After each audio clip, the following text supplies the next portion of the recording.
ये आकाशवाणी रायपुर है। छत्तीसगढ़ी समाचार बुलेटिन के संग संध्या तिवारी के जय जोहार। अब सुनो आज के प्रमुख समाचार। राज्य विधानसभा में आज प्रधानमंत्री आवास योजना के मुद्दा ला लेके काली प्रदर्शन के दौरान भाजपा कार्यकर्ता मन पर कथित रूप ले बम और आंसू गैस फेंके के मामला गुंजिस। उन्हें बेरोजगारी के मुद्दा पर सरकार के जवाब ले असंतुष्ट विपक्षी सदस्य मन सदन ले बहिर्गमन करीन। भारतीय विशिष्ट पहचान प्राधिकरण हा लोगन मन ला अपन आधार कार्ड में निःशुल्क ऑनलाइन संशोधन करे की मंजूरी दे दे है। और पश्चिमी द्रोणिका के प्रभाव ले आज रायपुर, जगदलपुर और मुंगेली समेत प्रदेश के कुछ एक जगह में आज गरज चमक के संग सीटी साटर पानी गिरे की खबर मिले है। अब समाचार विस्तार ले। राज्य विधानसभा में आज शून्यकाल के दौरान प्रधानमंत्री आवास योजना के मुद्दा ला लेके काली प्रदर्शन के दौरान भाजपा कार्यकर्ता मनु पर कथित रूप ले बम और आंसू गैस फेंके के मामला गुंजिस। भाजपा सदस्य मन हा एमा चर्चा कराए की मांग करी। फिर आसंदी डहार ले चर्चा ले इंकार करे जाए में भाजपा सदस्य मन हा हल्ला गुल्ला शुरू कर दी। एकर बाद सदन के कार्यवाही स्थगित कर दी गई। नेता प्रतिपक्ष नारायण चंदेला कही कि लोकतंत्र में दमनकारी नीति बर कोनो जगह नहीं है। उमन आरोप लगाई कि भाजपा कार्यकर्ता मन ला लक्ष्य करत बम फेंके गे रहिस और आंसू गैस के गोला छोड़े गे रहिस, जेखर ले कुछ कार्यकर्ता मन घायल हो गए है। उन्हें ये मुद्दा में प्रदेश के पूर्व मुख्यमंत्री डॉक्टर रमन सिंह आरोप लगाई कि भाजपा के प्रदर्शनकारी मन ला लक्ष्य करत बम फेंके की घटना स्वीकार करे योग्य नहीं है। उमन कही कि प्रधानमंत्री आवास योजना पर राज्य के अंश नहीं देके सेती हितग्राही अपन घर ले वंचित हो है। उमन कही कि ये मुद्दा में स्थगन प्रस्ताव के तहत चर्चा कराया जाना चाहिए। फिर विधानसभा उपाध्यक्ष संतराम नेताम हा एला अग्राह्य कर दिस।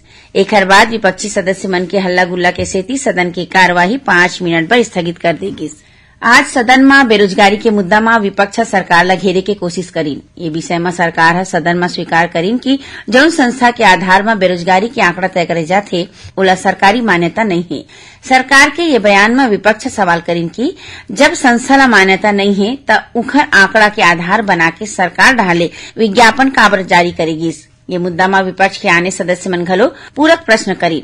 पूरक प्रश्न के संख्या ला लेके जब विभागीय मंत्री अमरजीत भगत हा आसंदी के ध्यान आकर्षित करीन त विधानसभा अध्यक्ष डॉक्टर चरणदास महंत हा मंत्री के कथन में आपत्ति जतावत कहिन कि जौन विषय आसंदी ला गंभीर लगी ओमा कतको पूरक प्रश्न पूछे के मंजूरी दे जा सकत है। ये मुद्दा में नेता प्रतिपक्ष नारायण चंदेला कही कि रोजगार के वास्तविक आंकड़ा ला सदन में पेश नहीं करे जावत है। ये मुद्दा में मुख्यमंत्री घलो सदन में जानकारी दीन। फिर ये जवाब ले असंतुष्ट विपक्ष सदन ले बहिर्गमन कर दी।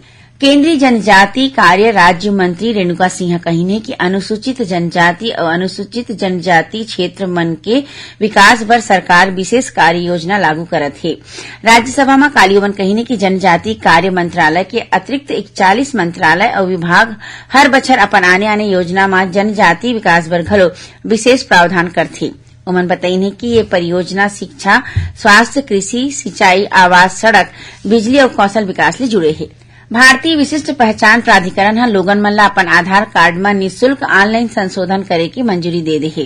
आकाशवाणी समाचार के संग विशेष गोट बात में प्राधिकरण के मुख्य कार्यकारी अधिकारी सौरभ गर्ग बताई कि लोगन मन ला जरूरी सुविधा दे के उद्देश्य ले ये फैसला ले गए है। श्री गर्ग कही कि ये सुविधा 15 मार्च ले अवैया 14 जून तक सिर्फ माई आधार पोर्टल में निःशुल्क रही।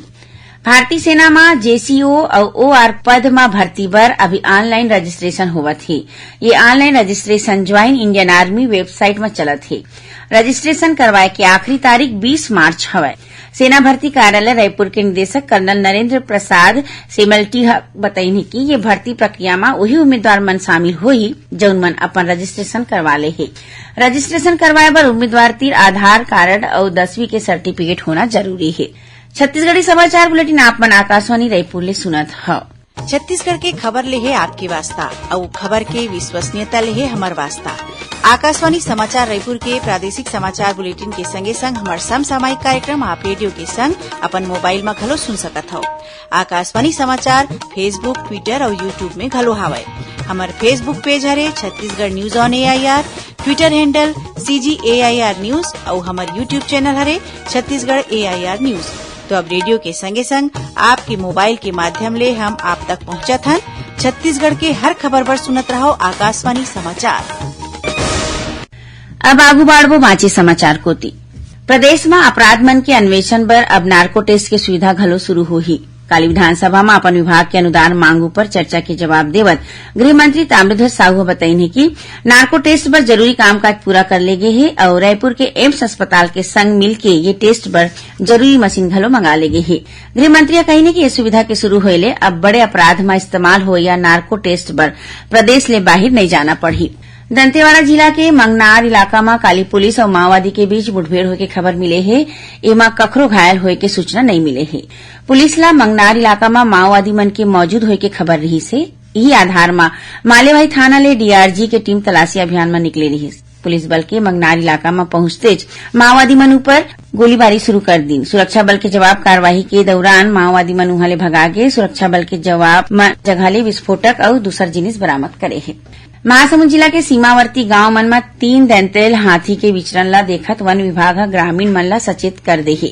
वन विभाग के मुताबिक ये तीनों हाथी महासमुंद के जीवतारा और कोना गांव के जंगल में पाछू कुछ एक दिन ले घूमत है। एखर सेती धनसुली, मोरधा, कोना, खट्टी, केसवा, परसदा और लभरा कला जैसे तीर तखार के गांव वाले मन ला सतर्क रहे के संगे संग जंगल कोती जाए बर मना करे गे है।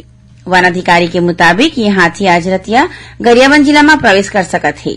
एखर सेती गरियाबंद जिला के बमनदेही, बोरीत, गुंडरदेही और सरकड़ा गांव मन ला घलो मुनादी करा के गांव वाले मन ला सतर्क कर दे गे है। उन्हें धमतरी जिला के चरगांव, तुम्बाहरा और गजक कन्हार वन गांव में घलो जंगली हाथी मन के हलचल देखे जावत है। वन विभाग गांव वाले मन ला सचेत रह के चेतावनी दे है। आजादी के अमृत महोत्सव के तहत रायपुर के पंडित रविशंकर शुक्ल विश्वविद्यालय में इतिहास विभाग डहर ले काली ले 19 मार्च तक 3 दिवसीय राष्ट्रीय संगोष्ठी के आयोजन करे जाही। एमा राष्ट्रीय आंदोलन और सुभाष चंद्र बोस के संगे संग आजाद हिंदी फौज के विशेष संदर्भ में शोध पत्र पढ़े जाही। अब पेश मौसम के हाल। पश्चिमी द्रोणिका के प्रभाव ले प्रदेश में अवैया 3-4 दिन तक गर्मी कमती रहे की संभावना है। मौसम विभाग के मुताबिक द्रोणिका के सेती प्रदेश में ये दिन बदली छाए है। उन्हें रायपुर, जगदलपुर और मुंगेली समेत कुछ एक जगह में आज गरज चमक के संग सिटी सटर पानी गिरे के खबर मिले है। अवैया 24 घंटा के दौरान प्रदेश के मैदानी इलाका में बदली छाए रहे के संग कुछ एक जगह में थोड़ बहुत बूंदाबांदी होने की संभावना है। उन्हें 1-2 जगह में आंधी तूफान के संग करा गिरे के घलो आसार है। अब थोड़किन समाचार सार में। प्रयास आवासीय विद्यालय में अवैया शिक्षा सत्र के तहत जम्मू वर्ग के विद्यार्थी मन के 9वीं कक्षा में प्रवेश बर ऑनलाइन आवेदन 29 मार्च तक मंगाए गए है। एखर बर प्रवेश परीक्षा 30 अप्रैल के होही।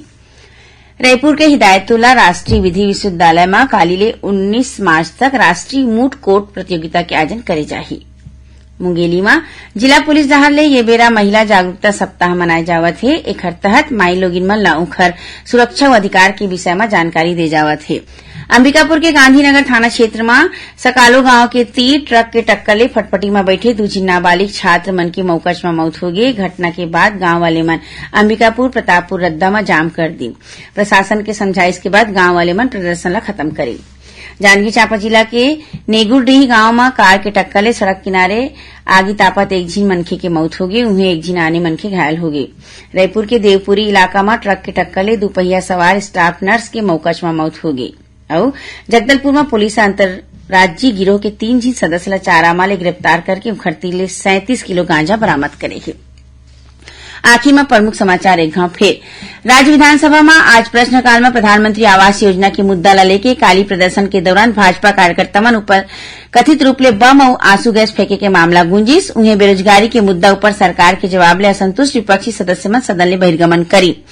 भारतीय विशिष्ट पहचान पत्र प्राधिकरण ह लोगन मन ला अपन आधार कार्ड में निःशुल्क ऑनलाइन संशोधन करे के मंजूरी दे दे है। और पश्चिमी द्रोणिका के प्रभाव ले आज रायपुर, जगदलपुर और मुंगेली समेत प्रदेश के कुछ एक जगह में आज गरज चमक के संग सिटी सटर पानी गिरे के खबर मिले है। एक संग छत्तीसगढ़ी समाचार यहीं सिरावत है। जय जोहार।